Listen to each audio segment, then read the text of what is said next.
అందరికీ నమస్కారం. ఈరోజు గిరిజన సంక్షేమ శాఖ మంత్రిగా, స్త్రీ శిశు సంక్షేమ శాఖ మంత్రిగా ఈరోజు మీ అందరి ఆశీర్వాదాలతో ఇక్కడ కూర్చున్నా. మొదట నేను తెలుగుదేశం పార్టీ కార్యకర్తను కాబట్టి కార్యకర్తల కష్టాలు బాధలు తెలుసుకోవడానికి గౌరవ ముఖ్యమంత్రి వర్యులు నారా చంద్రబాబు నాయుడు గారు ఆయనే స్వయంగా పార్టీ ఆఫీస్కి వచ్చి కార్యకర్తల కష్టసుఖాలు తెలుసుకుంటారు. మేము కూడా ఒక్కొక్క శాఖ ప్రతినిధులను వచ్చి ఇక్కడ ఆ జిల్లాల నుంచి వచ్చినటువంటి ఎవరైతే ఉంటారో బాధితులు వాళ్ళ దగ్గర నుంచి అర్జీలు తీసుకొని ఏ డిపార్ట్మెంట్కి అవి పంపించాలో పంపిస్తూ, లేదా ఇక్కడే మనం పార్టీ ఆఫీస్లోనే కూర్చొని మాట్లాడవలసి ఉంటే ఇక్కడ కూడా చూసి ఈ విధంగా కార్యకర్తలకి అండగా నిలబడ్డాలని ఈరోజు ఈ కార్యక్రమాలు ఏర్పాటు చేయడం జరుగుతుంది. ముఖ్యంగా గౌరవ చంద్రబాబు నాయుడు గారు ముఖ్యమంత్రిగా అయిన తర్వాత పార్టీ కార్యాలయంకి వస్తున్నారు. వచ్చి ఇంత బిజీ టైంలో కూడా పార్టీ ఆఫీస్కి వచ్చి పార్టీ ఆఫీసులో కార్యకర్తలు పలకరిస్తున్నారు అంటే ఆయన ఉన్నటువంటి ముందు చూపుకి, ఆయనకు ఉన్నటువంటి కార్యదక్షతకి నిజంగా మనం ఎన్ని జన్మలెత్తినా ఆయన రుణం తీర్చుకోవాలి. నిజంగా మనం అందరం కూడా కార్యకర్తలందరం ఈరోజు కార్యకర్తగా మనం అందరం కూడా ఈరోజు ఒక ఎమ్మెల్యే అయినా, ఎంపీ అయినా, మంత్రి అయినా, ఎవరైనా మనందరం కార్యకర్తలమే. కార్యకర్తగా కార్యకర్తల యొక్క కష్టకాలు మనం తెలుసుకోవాలి. ఈరోజు ఉదయం నుంచి మేడం ప్రతిభాభారతి గారు ఉదయం నుంచి గ్రీవెన్స్ చూశారు. నేను అసెంబ్లీలో ఉండడం వల్ల కొంచెం లేట్ వచ్చాను.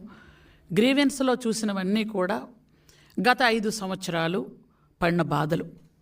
మా రేషన్ కార్డు తీశారు, మా ఉద్యోగం తీసేశారు, నాకు ఉద్యోగం సస్పెండ్ చేశారు, లేదా మాకు ఇల్లు ఇవ్వలేదు, మా పొలం లాక్కున్నారు, ఇలా మమ్మల్ని కొట్టారు, లేదా మా బంధువుల్లో చంపారు.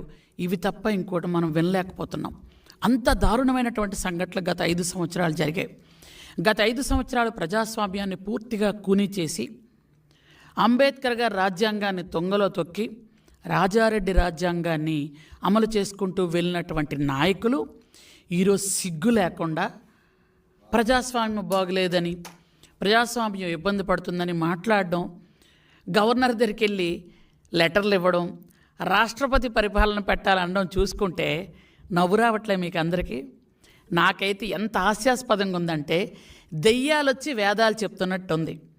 గులివెంద గింజ కింద నలుపు చూసుకోకుండా మాట్లాడుతున్నట్టుంది నాకు. అసలు దెబ్బలాట్లకి, బూతులకి, కొట్టుకోవడానికి అజ్జులే మీరు, దెబ్బలాడుకోవడానికి మొదటి అడుగేసిందే మీరు. గత 5 సంవత్సరాలుగా మంచోళ్ళ అన్నాళ్ళు మీరు ఎక్కడైనా ఉంచారా? జగన్మోహన్ రెడ్డి అసలు ఇతను ఎలా మాట్లాడుతున్నాడో నాకు అర్థం అవడం లేదు. కానీ ఈరోజంట ఆయనకి గవర్నర్ దగ్గరికి వెళ్ళి అర్జీ ఇస్తున్నాడంట.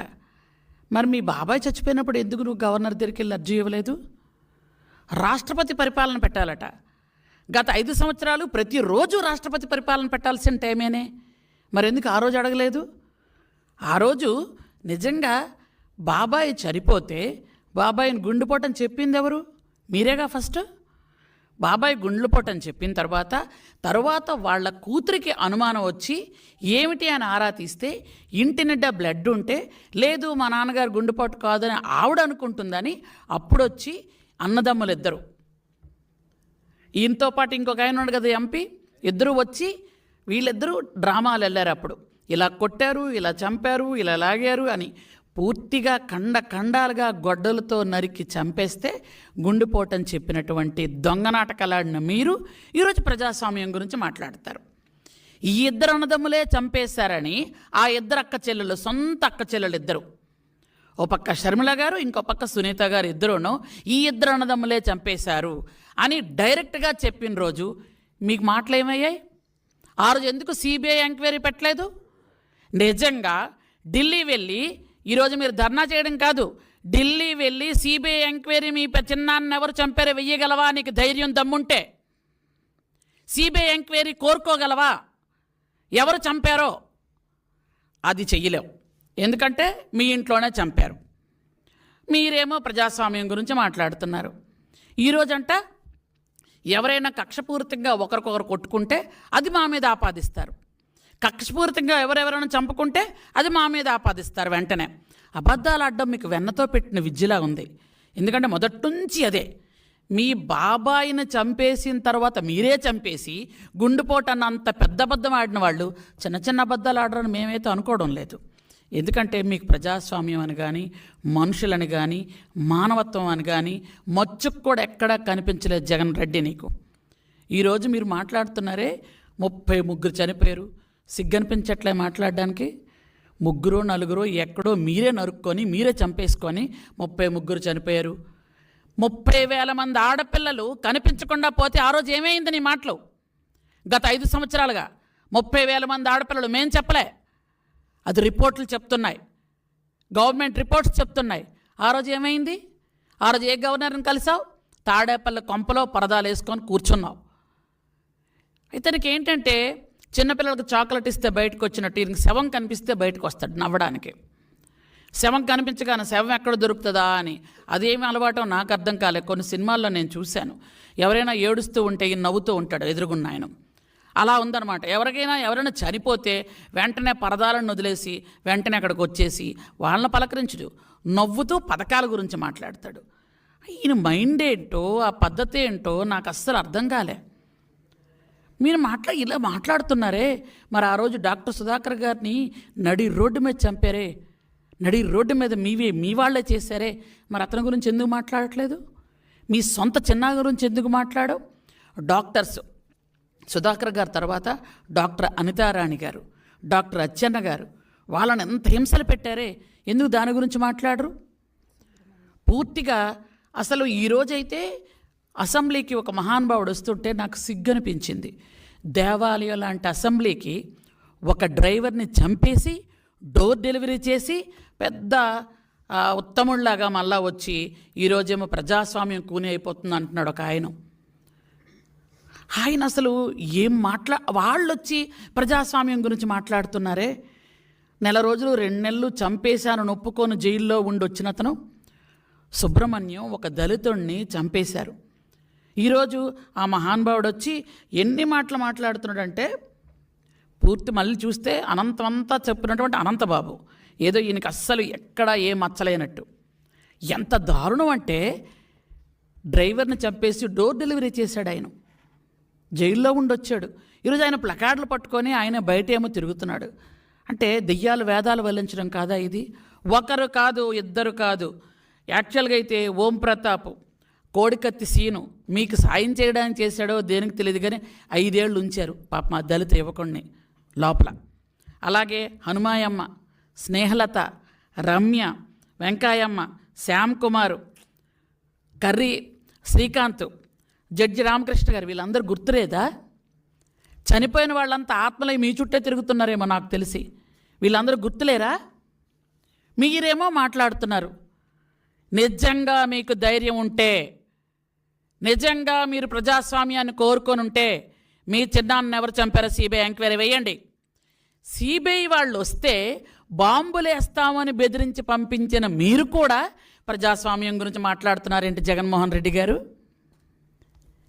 ఏమి విడ్డూరం అండి ఇది? సిబిఐ వాళ్ళు వస్తే తరిమేసిన మీరు, బాంబులు వేస్తామని బెదిరించిన మీరు, పోలీసులు కూడా తరిమి పంపించిన మీరు ఈరోజు ప్రజాస్వామ్యం గురించి మాట్లాడతారు. రాష్ట్రపతి పాలన కావాలట 4 రోజులకే. 5 సంవత్సరాలు బిక్కుమంటూ ప్రతి పల్లెల్లోన అసలు బ్రతకాలా చావాలా తెలియక, ఎవరికి చెప్పుకోవాలా తెలియక, బ్రిటిష్ పరిపాలనలో ఉన్నామా జగన్ రెడ్డి పరిపాలనలో ఉన్నామా అని బిక్కుమనుకొని 5 సంవత్సరాలు చూసి ఎప్పుడు ఈ దుర్మార్గుడ పాలన పోతుంది, ఈ సైకో పాలన పోతుంది అని రాత్రి 11 దాకా క్యూ లైన్లో నిలబడి గౌరవ చంద్రబాబు నాయుడు గారిని ముఖ్యమంత్రిగా గెలిపించుకున్నారు ప్రజలందరూ కూడా ప్రజాస్వామ్యం రావాలి, ప్రభుత్వం రావాలి, చంద్రబాబు నాయుడు గారు ముఖ్యమంత్రి అవ్వాలని 5 సంవత్సరాలు కళ్ళు మూసుకొని ఆ రోజు రాత్రి 11, 12 దాకా ఓట్లేసి ఆ మహానుభావుని గెలిపించుకొని 164 సీట్లు, నభూతో న భవిష్యత్, ఇంతకు పూర్వం లేదు ఇక ముందు రాబోదు, 164 సీట్లు గెలిపించుకుంటే నువ్వు గెలిచిన 11, ఆ 11 మందిని వేసుకొని నువ్వేమైనా వస్తావా అంటే అసెంబ్లీకి రావు, 5 నిమిషాలు నీకు ఓపిక ఉండదు, వచ్చిన 5 నిమిషాల్లో వెంటనే తిరిగి వెళ్ళిపోతావు, ప్రమాణ స్వీకారం చేయడానికి కూడా నీకు ఓపిక ఉండదు. నువ్వా ప్రజాస్వామ్యం గురించి, ప్రజల మంచుల గురించి, బాగోగుల గురించి మాట్లాడేది? ఎందుకంటే ఇలా ఎక్కువగా మాట్లాడి అసలు నీకు పరువు లేదు, అది వేరే విషయం. ఉన్న పరువుని ఏమాత్రమైనా అది తీసుకోవద్దు. ఎందుకంటే ప్రజలు నిన్ను చీకొట్టారు, నువ్వు వద్దు అనుకున్నారు, నీ పరిపాలన వద్దు అనుకున్నారు, అసలు నీ అజమాయిషి వద్దు అనుకున్నారు, నీ పరదాలు వద్దనుకున్నారు, నీ కక్షాదింపులు వద్దనుకున్నారు, నీ తాలూకా బిల్డప్లు వద్దనుకున్నారు, నీ తాలూకా వెకిల్ నవ్వులు వద్దనుకున్నారు. కాబట్టి అలా నువ్వు 5 సంవత్సరాలు రెస్ట్ తీసుకుంటే బెటరు. ఎందుకంటే ఇంకా చాలామంది ఏమనుకుంటున్నారంటే ఎవరికైనా చూపించండి రా పాపం అని అనుకుంటున్నారు. ఎందుకు ఆ లెవెల్ తెచ్చుకుంటావు? కాబట్టి మేమైతే నీ గురించి అసలు మాట్లాడకూడదు అనుకున్నాం. ఎందుకంటే మాకు ఈ బూతులు మాట్లాడిన వాళ్ళు, ఇలా వెకిలుగా మాట్లాడిన వాళ్ళ గురించి మాట్లాడడం సభ్యత కాదు అని మాకు తెలుసు. మాకు చంద్రబాబు నాయుడు గారు ఎప్పుడు క్రమశిక్షణ, పట్టుదల, పని ఎలా చేయాలి, ఎలా మనం బిహేవ్ చేయాలి నేర్పించారు. నిజంగా మేము కక్షాదింపు చెయ్యాలి అనుకుంటే చంద్రబాబు నాయుడు గారు ఒక్క కంటి చూపు చాలు, మేమక్కర్లేదు. ఇంతవరకు మీతో బాధించబడిన కార్యకర్తలే నిజంగా మిమ్మల్ని ఏమైనా చేయగలరు. కానీ మా బాబు గారు చెప్పింది ఏమిటో తెలుసా? వాళ్ళు తప్పు చేశారని మనం తప్పు చేయకూడదు, వాళ్ళు గడ్డి తిన్నారు కాబట్టి మనం అలాంటి పనులు చేయకూడదు, మనం ప్రజాస్వామ్యబద్ధంగా మనం వాళ్ళని శిక్షించాలి తప్ప మనం వాళ్ళు కొట్టారంటే మనం కొట్టడం అలా చేయకూడదు అని చెప్పినటువంటి మా దేవుడు లాంటి మా చంద్రబాబు నాయుడు గారి మాట విని ఈరోజు ఎంతో కష్టపడుతున్నటువంటి, హత్యలకు గురైనటువంటి, ఎంతో ఇబ్బంది పడిన కార్యకర్తలు కూడా ఊరుకున్నారు. మనం చంద్రబాబు నాయుడు గారిని ఎక్కువ కష్టపడ్డామా?